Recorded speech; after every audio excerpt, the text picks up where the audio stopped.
Hello my friends, and welcome back to my channel where I'm sharing my TTC journey after being diagnosed with PCOS and endometriosis. Now, please ignore my background. I am living in half house, half building site. So this is the situation that we've got going on. In today's video, I am going to be doing a what I eat in a day type of video because I am now working with a new nutritionist. I will pop her Instagram here. So yeah, I'm working with Claire Goodwin, who's a nutritionist, and she specialises in PCOS.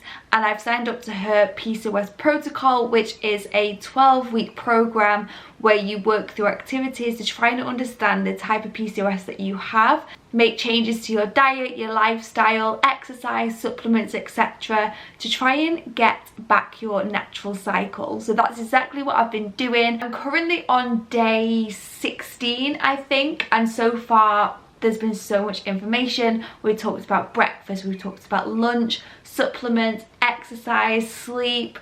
There's been a lot of information. So every day I just log into the protocol and I will have like a video to watch or some research papers to read to better understand my type of PCOS. The protocol has suggested that I have both insulin resistance and also adrenal PCOS. So they're the two things that I'm trying to address at the moment. But today I thought I would start off by doing a what I eat in a day and show you exactly what I'm eating. And in particular, I have made changes to my breakfast. So as you guys will know, if you've been following my channel for a little while, I typically have paleo porridge for breakfast with yogurt and fruit.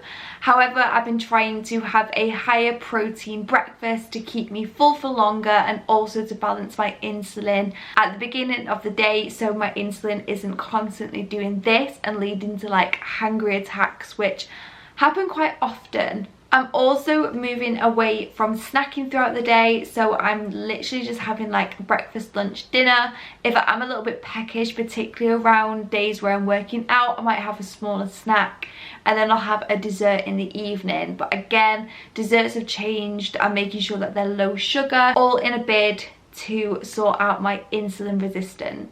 I have been given metformin by my doctor and I still haven't taken it yet. I'm really trying to give this a good go, changing my lifestyle to try and fix my cycles naturally before having to resort to this. So it is here.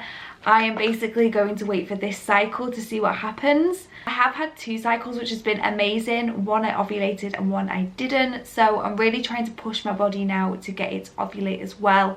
So hopefully the changes that I've made to my diet will help that. So without further ado, I'm just going to jump straight into all the meals that I had yesterday, talk you through some of the food choices that I've made, hopefully give you some inspiration if, like me, you're struggling for meal ideas and struggling with making changes to foods that you're used to eating every single day.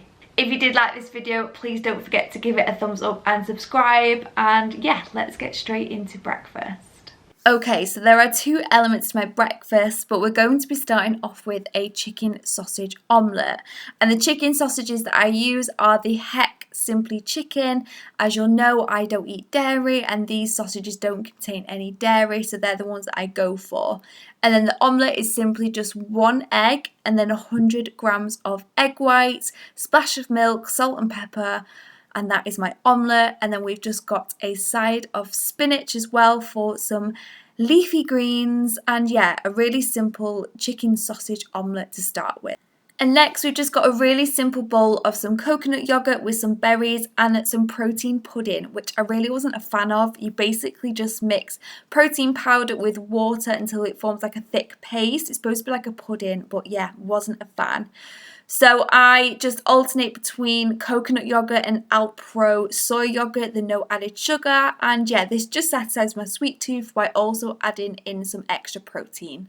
It's now lunchtime and we're just having a really simple tofu salad. Now typically when the weather's warm as it is now, I do tend to gravitate towards salads and I mix up the toppings. So today we've just got some spinach, We've got some spiralized butternut squash, some roasted tofu with some roasted veggies topped with some avocado.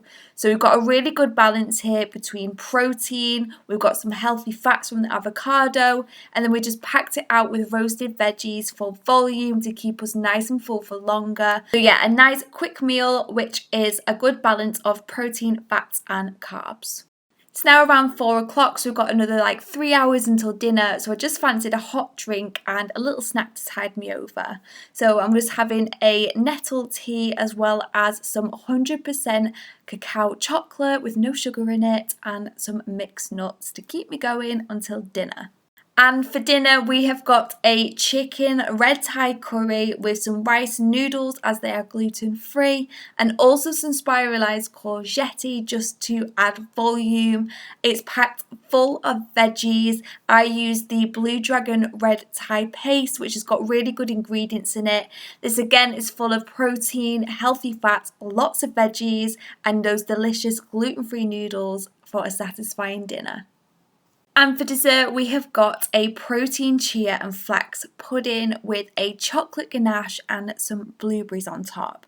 So I will make sure that I leave the recipe down below, but you basically need to mix all the ingredients, lay them in a glass, and then leave them in the fridge to set.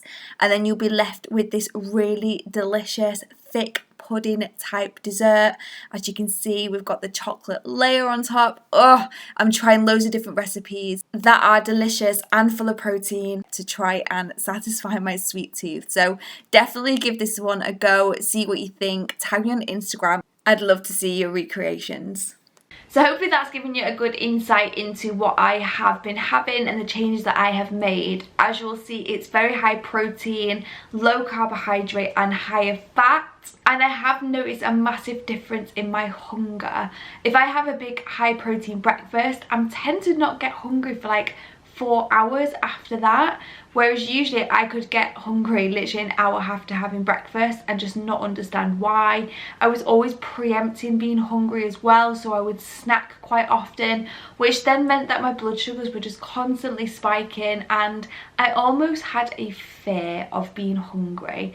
I would pack snacks in my bag and I just haven't had that after changing my breakfast. So it has been really interesting making these changes, and it'll be interesting to see how the other changes that I'm making based off the protocol really do help me with my PCOS. So if you want to hear more about the protocol, then give this video a thumbs up so I know and I can film other aspects of it as well. Otherwise, I'm going to love you and leave you, and I will see you in my next video.